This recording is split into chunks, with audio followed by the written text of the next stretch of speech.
So like a lot of you, I was stream monstering EVO Japan this weekend. It was so nice to be able to relax and watch some fighting games without being hunched over a laptop for 12 hours a day. And I personally enjoyed the Leroy domination. Now, Shizumara was also wrecking shop in Samurai Showdown 2, but the character didn't take the W. It's always really funny to see these really well crafted, balanced games get completely messed up by some DLC that comes out. And EVO has been this really great showcase of the best players in the world, but it's also been a great showcase of some of the most OP characters as well. So, from a player's perspective, especially as a casual player, it can be really frustrating to play against a character that just seems overwhelming, but you can always follow Sanford's Creed and just pick a top tier. Now, from a streaming/viewer perspective, it can get really boring to see the same characters over and over and over again. So for this video, we're going to dig up some old wounds and we're going to take a look at some of the most infamously OP characters from the modern FGC, kind of focusing on EVO. And when I say modern FGC, that means like I'm not going to dig up really old games. Like we're not going to talk about ST Akuma or Ivan Ooze and TMNT tournament fighters. Anyway, let's get on to the cheap stuff.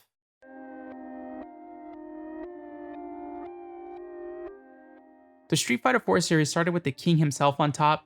Sagat was the clear top tier in the early arcade release of the game, with players like Mago and Bonchan becoming famous by raising to the top of the Japanese arcade ranking charts.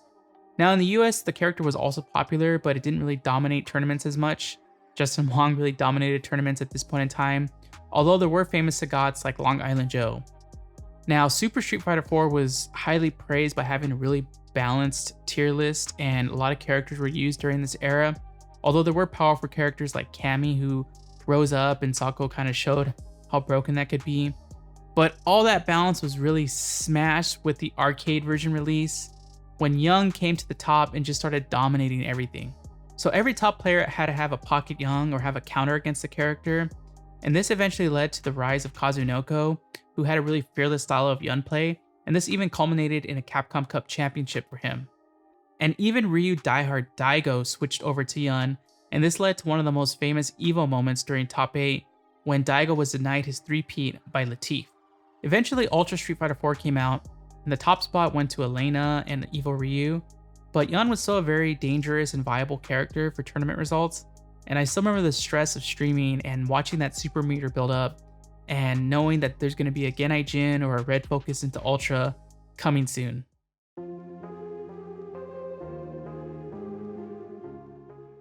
So as it's well documented on this channel, I'm a big Marvel vs. Capcom 3 fan.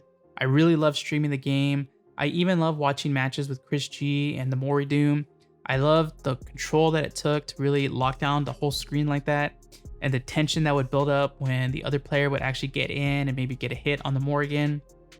What I didn't really like watching so much were the Endless Zero teams, because all the matches were just buster and assist and just bad lightsaber action. I think Triforce summarized it best with the zoop zoop zoop zoop zoop zoop zoop zoop.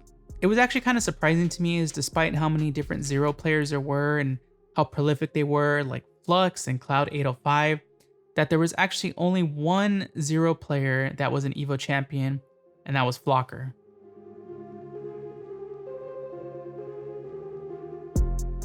So a lot of times main characters in fighting games is like Ryu or Mario or Liu Kang. They tend to be really balanced characters and great for beginners, but not necessarily the most dominant characters in the game. Now in Injustice, you could argue that the main character was Batman, but Superman is a face of DC Comics.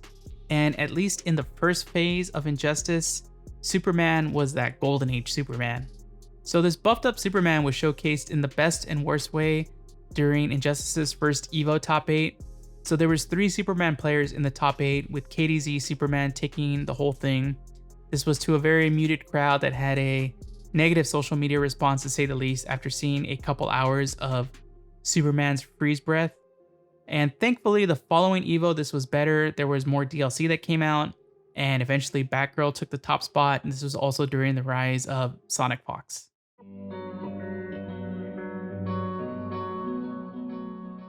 So the Smash community has a bit of a weird relationship with EVO.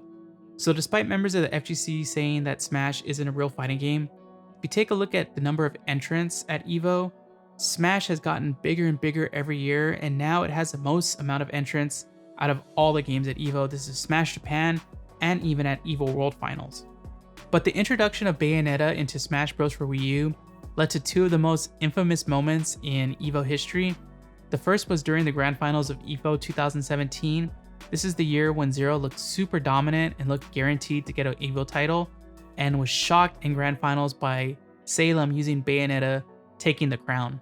But I think the more infamous incident was in 2018 when there was multiple Bayonetta players in top 8.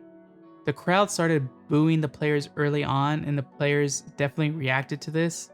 But I think most infamously was during Grand Finals when the players actively taunted the crowd with their gameplay, and EVO actually had to step in and put the game out of its misery. Now thankfully Smash Ultimate doesn't seem to have suffered this same fate, and hopefully the game, as it continues to grow and add more characters, stays balanced and there's a lot of character diversity in top 8. And hopefully the players keep enjoying to play the game and have fun with it, especially if they get to play for more than just a controller. But I think that's enough cheapness for one video, so I gotta ask you, what do you think has been the most broken character in recent fighting games? Did you enjoy the Leroy domination at EVO Japan, or do you like to see more variety in your top 8? Really would like to see what you say in the comments. Give a like if you enjoy playing top tiers, and subscribe if you want more FGC goodness. Catch you on the next one.